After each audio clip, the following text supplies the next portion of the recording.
C'est branché. Donc pour la CGT, je voulais dire en introduction qu'on était réunis en AG, alors pas très nombreux, et qu'on a décidé de faire remonter au DAZEN et de demander une audience par rapport au service minimum d'accueil, puisque certains collègues ont subi des pressions sur le retard de leur déclaration d'intention de grève, et de ce fait ne se sont pas mis en grève.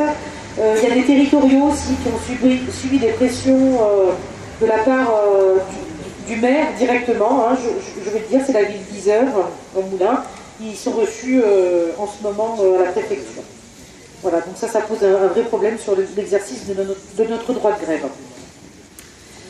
Alors, pour la CGT, depuis la rentrée de septembre 2013, de nombreuses mobilisations des personnels enseignants, territoriaux, éducateurs, soutenus par les parents d'élèves, ont lieu pour exiger une autre réforme des rythmes scolaires.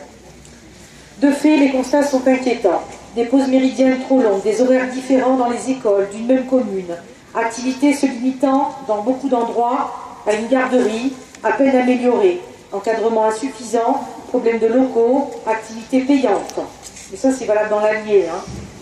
Il y a même un maire qui anime un atelier jardinerie.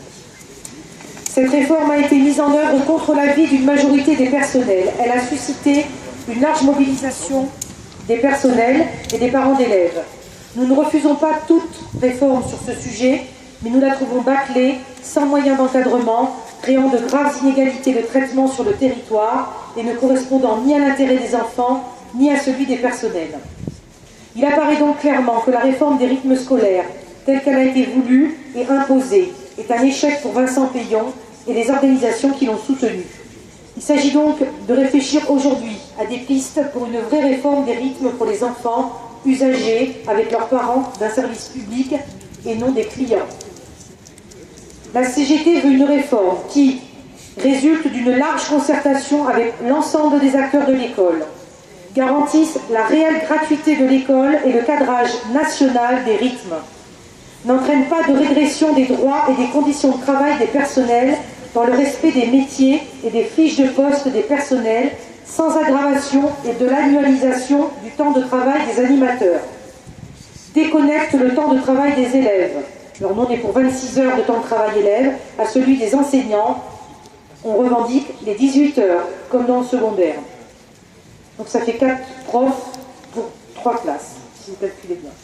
Supprime l'activité pédagogique complémentaire, dite APC, et marque la reprise en main de la difficulté scolaire par des enseignants spécialisés.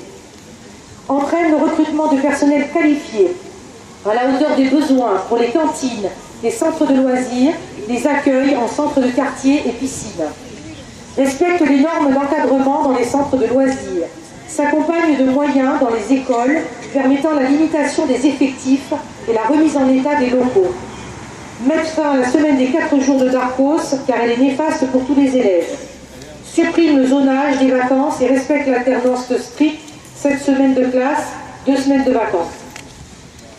La CGT Éducation demande donc l'abrogation du décret et l'ouverture de véritables négociations.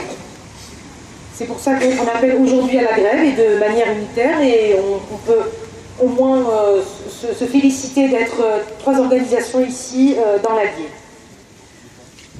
C'est les raisons pour lesquelles la CGT Éducation a demandé le report du Conseil supérieur de l'éducation qui se tenait aujourd'hui 14 novembre, comme il est d'usage lorsqu'il y a un mouvement social.